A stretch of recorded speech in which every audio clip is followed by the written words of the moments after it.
Do that again.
Hey, everybody. Welcome to the Maximum Edge Sports Wagering Show. I'm your host, John Santucci. Call me Tooch. With me, as always, is Anthony from Pounded Sports and producing Aaron Mikulski in the background. Anthony, how's it going today? Awesome, man. Just looking forward to some weekend full of football. So excited. College football Saturday and lots of big games. Let's get right down to it and talk about our first game between two top 25 teams. Iowa State, number 3 Iowa State, hosting number 12 Oregon Ducks in Columbus. And the line is Ohio State minus 14.5. And the over-under sits at 63.5. Ohio State has won the last two meetings. Anthony, how do we feel about these two lines? This line is ugly. It is ugly. I don't like the 14.5. As ugly as last week's line with Minnesota, yeah. Ohio State, Minnesota. I know. I mean, Ohio State is so stacked. They have such a great offensive line. C.J. Stroud behind center. To me, he's another Justin Fields. I love Ohio State in this game. I just don't like the line. If I was playing this specifically, I'm looking at around 13.5 to play this game. Yeah, a razor-sharp edge like last week. Where Ohio State, came off a 14-point road win at Minnesota. Oregon, the Pac-12 champ, they had a little trouble last week with Fresno State with the 31-24 victory. Oregon has a really good running game, but so does Ohio State. And like you said, Anthony, we're not making money fading Ohio State no. this season. So I love Oregon's not a team to sleep on. Oregon has got some weapons. They are, like you said, Pac-12 champs. This is going to be a battle. If people think that Ohio State is going to be an easy win here, they're thinking wrong. Right. I mean, I'd be really surprised if Ohio State wins this by more than 17. I think you're going to see it's going to be right at that 2-touchdown level, maybe 10 points. Yeah, I was just about to say. I could see it being Oregon losing by just 10. Yeah, if your book is at 14.5 and you're looking to play this and you want Ohio State, sometimes the best bet is no bet. That's right. Sometimes Great advice. It's smarter to just take the 14.5 and fade yourself because I could not take Ohio State 14.5. No way, not versus Oregon. Yeah, I had it loaded into a ticket, and I was like, I could just see Oregon, with like a late touchdown or, a late field goal to push it, to 10 to 13.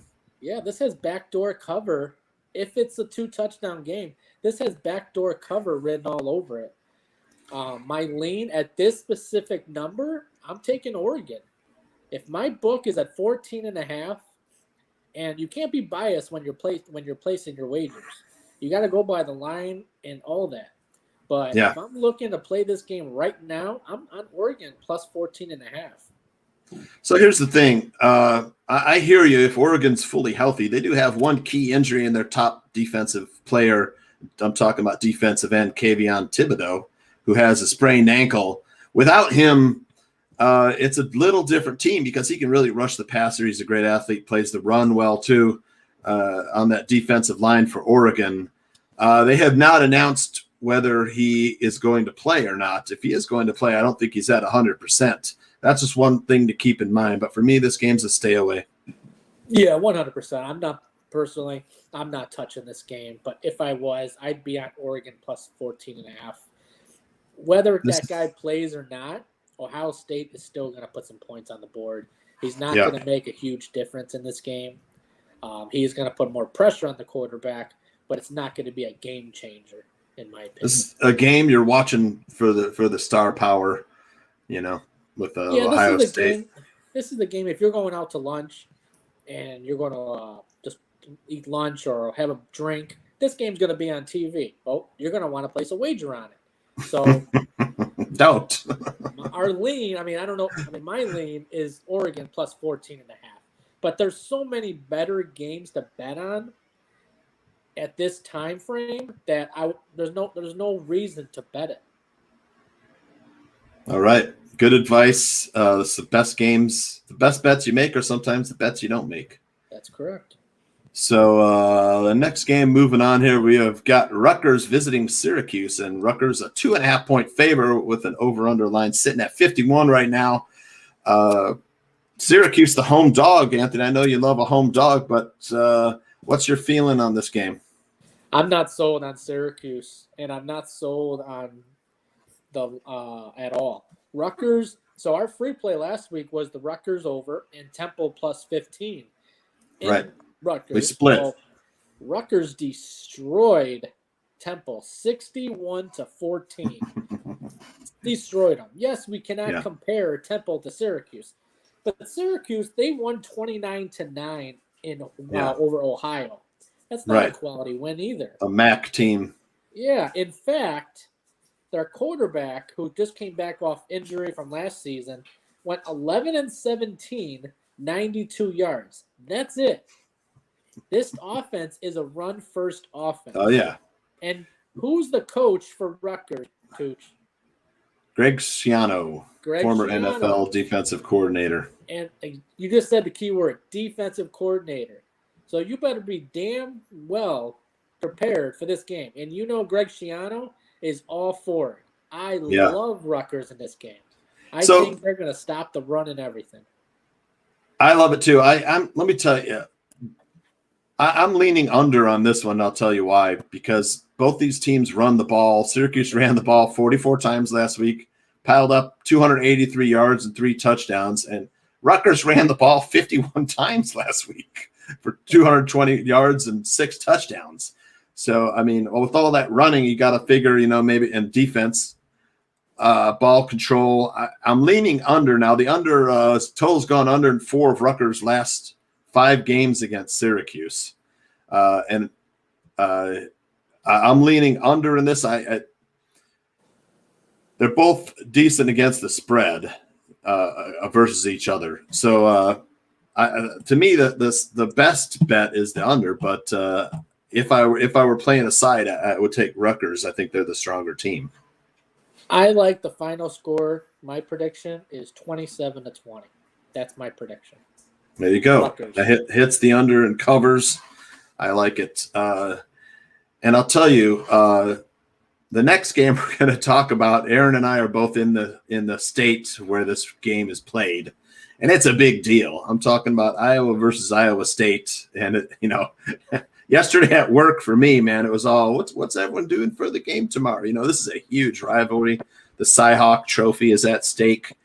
Iowa finds itself a 4.5-point favorite on the road at Iowa State, and Iowa State, I don't know whether they didn't show anything against Northern Iowa last week, but they're coming off a 16-10 win, and Iowa just had a great win against Indiana. Iowa made it look easy against Indiana, I'll tell you that. So if you're looking at the two teams and saying which team looks better right now, you got to lean the Hawkeyes. 100%.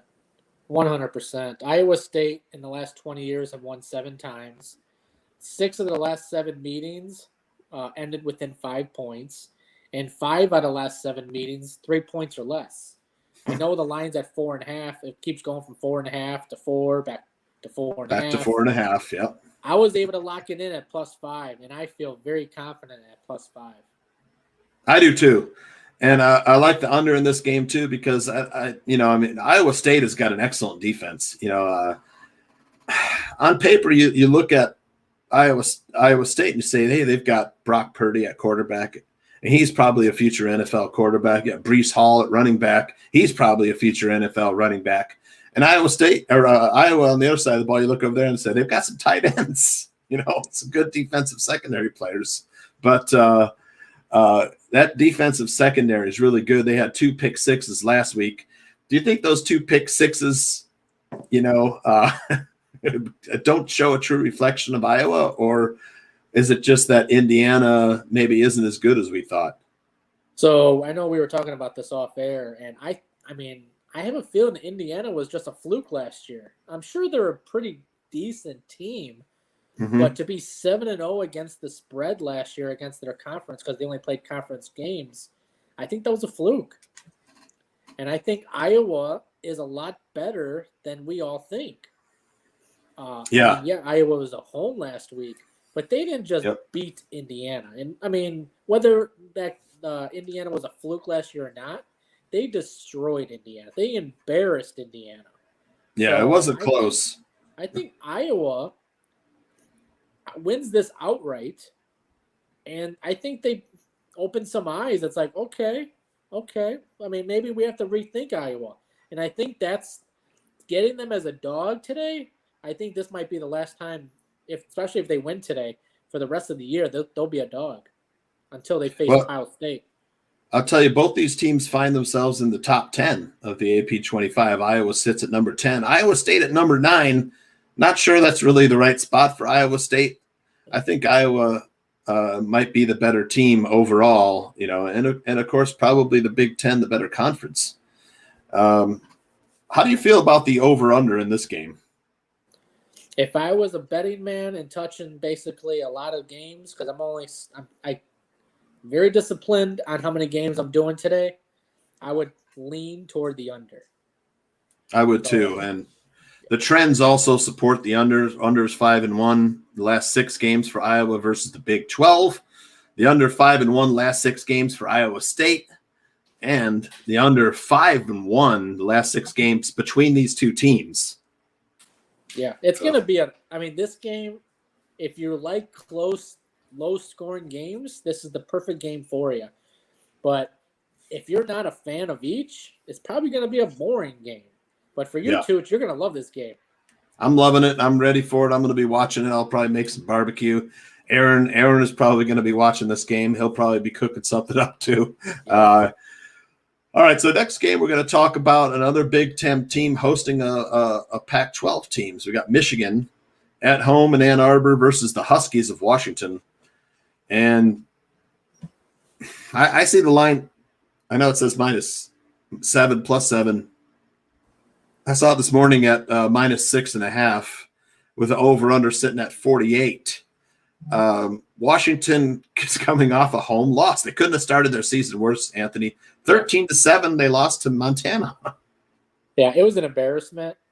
But I also think it was they just had a really, really bad game.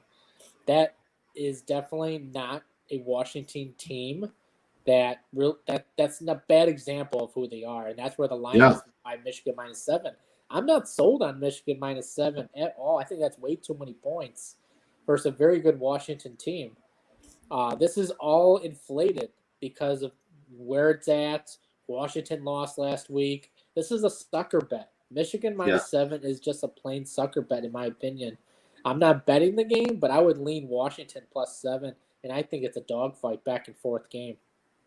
Wow. A lot of that line that's favored toward Michigan is because Michigan really walloped their first week opponent, Western Michigan, 47-14 in convincing fashion. It was never close. Well, you got to remember, I mean, So, they're playing Western Michigan. That's not really, you know what I mean? Now they're playing well, a real team, and Michigan hasn't won a real game in God knows how many years. Western Michigan is. I'm not disagreeing with you. Western Michigan is all the kids that didn't get recruited to Michigan. So kind of a little rivalry, small rivalry. But for me, this game's a stay away. The under looks like it would be the smart play for me. The total's gone under in 7 of the last 9 of Washington's games. And supporting, here's some trends that supports Anthony's view for Washington to take Washington. Michigan 1-5 against the spread their last 6 games. They are 1-11 against the spread in their last 12 games against the Pac-12. So I saw that one too. Yeah, that's huge. It's a good trend right there. So moving on to the next game, which is Stanford. Oh, Florida. Stanford. Florida versus South Florida. And I'll let you take it away. You're right down there. South Florida's right down the street from you. So this is simply a game that you're not even going to want to watch. You can place your bet in and literally just go do whatever you got to do. So USF, I live in Tampa. USF is in Tampa. Their athletic programs are trash. Their basketball program is trash. Their football team is trash. I mean, these are guys that basically can play at the YMCA. That's how bad they are. I mean, everybody's like, oh, but they got this guy. They got this guy. I can guarantee my life none of those guys make the NFL or even close to it. They're trash. The coach, number 1 play in USF, run it up the middle. They had 3rd and 1 last week versus NC State. And I'm watching the TV. I'm like, I'll put $20 on it that they run it up the middle. What did they do? Run it up the middle. Stop. -2 yards. I'm like, this is why this team sucks. I mean, I'm not trying to be biased, but they are awful. Horrible coach. The horrible recruitment. You ride with Florida. Florida's going to roll in here with their heads strong. They're going to destroy them. I wouldn't take the 28.5. I would buy the half point. But Florida, I mean, they're going to be in the 40s, no doubt. But I do see USF probably scoring maybe 10 points. But I like Florida to cover, and it's going to be a rout. Florida all day. All right, yeah, that was my one question is, can South Florida keep it within 28 points? And the answer is probably no. Not even close. If you're listening, that's a pretty strong lean, everybody. So moving on, we've got Stanford visiting number 14 USC. USC beat San Jose State last week at a pretty strong defensive performance. USC defense, looks pretty good. Stanford lost to a pretty tough Kansas State team. Might have been considered an upset. They benched their starting quarterback. They're going with a second string quarterback. They kind of shared the duties, but Jack West is on the bench. Tanner McKee is starting. USC, on the other hand, has got a great quarterback who probably will be a first-round draft pick next year, Keaton Slovis.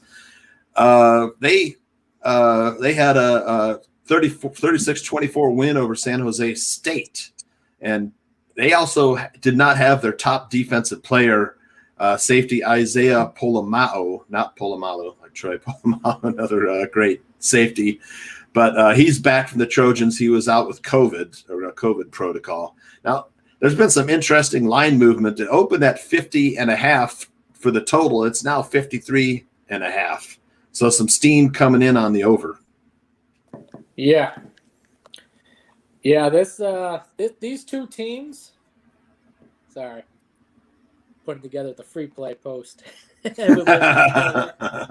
So USC, Stanford, these two teams are always battling it out, no matter who's good, who's bad. But they've both been pretty good for the past decade. They've been really good. These two teams, they're going to beat each other up. It's going to go back and forth. I can see why the line is 17. Stanford got destroyed by a mediocre, average Kansas State team. And USC, don't give these – I mean, you got to give these guys some credit. They beat a very good San Jose State team, which I know me and Tooch were on the plus 14 last week. Yep. And I loved that plus 14, and USC made it look like, are you kidding me? So yeah. You had the Kansas State pick, too. I had the Stanford. Kansas State pick. I wasn't sold on Stanford coming into the season, but that was also a -3. Now we're looking at a -17 in a rivalry game. And both schools are going opposite directions. Stanford, they're, like I said before last week, I'm not sold on them going into the season.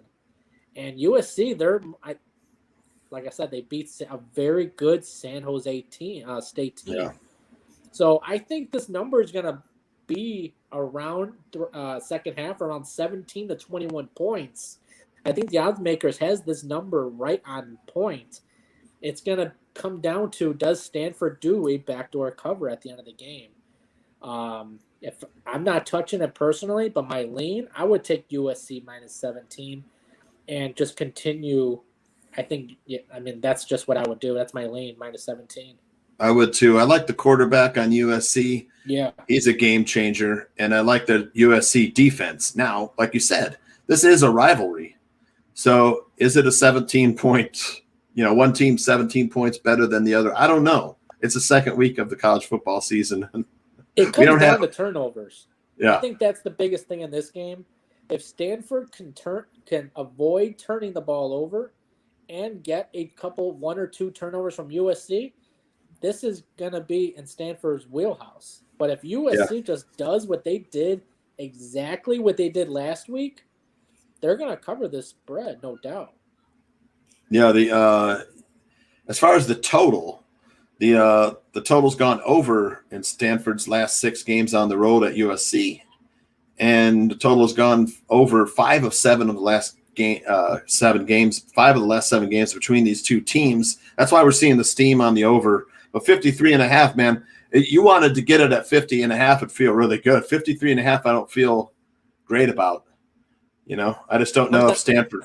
Yeah, Stanford's going to. About it. I'm not crazy. I don't trust Stanford's offense to score exactly. points. San Jose State struggled in scoring points last week. So if you wanted to bet this over-under, my lean is the under, just because I don't trust Stanford in scoring. At 53.5, you're leaning the under. Now, it's a great point because San Jose State is considered a good offense, if not a great offense. Very good offense, yeah. Very good offense with quarterback Nate Starkel, who's probably also going to be an NFL quarterback. For me, I'm probably staying away from this game on the either. If I did, I would take USC, though. Their defense and their quarterback, that's probably a difference in the game. Moving on to the next game, our last game, right? And then we'll have a free play. Yep, 2 free plays. Right. 2 free plays. Wow, awesome. Kind of gave it away already, but, I might as well just throw it out there. All right, so our last game we're talking about is the Holy War, a big rivalry, BYU +7 at home versus number 21 Utah, and over-under of 49. BYU a 7-point dog at home. They're coming off an 8-point win at home over Arizona. Utah coming off a big 40-17 home win versus Weber State, who you don't really consider a football powerhouse. But Utah, man, these games are pretty close games. I don't know. I mean, Utah's won 9 of the last 10. Utah's got better athletes. BYU lost Zach Wilson to the NFL. They're still trying to find out who they are without Zach Wilson. The new quarterback, Jaron Hall, he's okay. He's okay. He's not Zach Wilson. Where are you feeling? How are you feeling about this game? This game is, it looks easy on paper, but this is a very, very tough game. And it wouldn't surprise me that BYU covers this. It would not surprise me. I don't like Utah -7. I watched the entire Utah game last week, and I had the first half and the game, and they did not cover the first half. I don't even remember what they covered the game. Did they cover the game? But I don't know, because it was 40-17 win. But I don't remember what the line was. Oh, it was 28. They didn't cover at all. 28. So they didn't cover last week. They struggled to run the ball versus Weber State. I do remember that. And I was saying to myself, how are you struggling versus Weber State? This is like night and day. This should have been a complete blowout. And they struggled versus them. So that was at home versus Weber State. So now they're going on a road versus an above-average BYU team with an average at best quarterback. All that quarterback has to do is manage the game, and BYU's got a pretty solid defense. This is going to be an ugly, ugly game if you're looking at Utah -7. This could be a field goal game. This could be a 4-point game. I don't like 7. I mean, my lean would be BYU +7. Interesting. Yeah, I see. To me, BYU is the team in transition. Utah, you're looking at, they got the better athletes all around, up and down this roster. But like you said, this is a huge rivalry. All these games are close. If you're looking at the trends, Utah 11-5 against the spread, their last 16. The total of this game has gone over. Total's gone over in 4 of the last 5 Utah games. Brigham Young 0-5 against the spread, their last 5 games when playing at home against Utah. Wow. So that trend, that's the alarming one. And that is. Utah, that's with the Zach Wilson era. Exactly. That's with Zach Wilson. So Utah 5-0 against the spread in their last 5 games when playing on the road against Brigham Young. The last time they played, it was a 30-18 win for Utah in Provo. So at Brigham Young. All right. So we're about ready to do our free plays, right? I'll give that transition.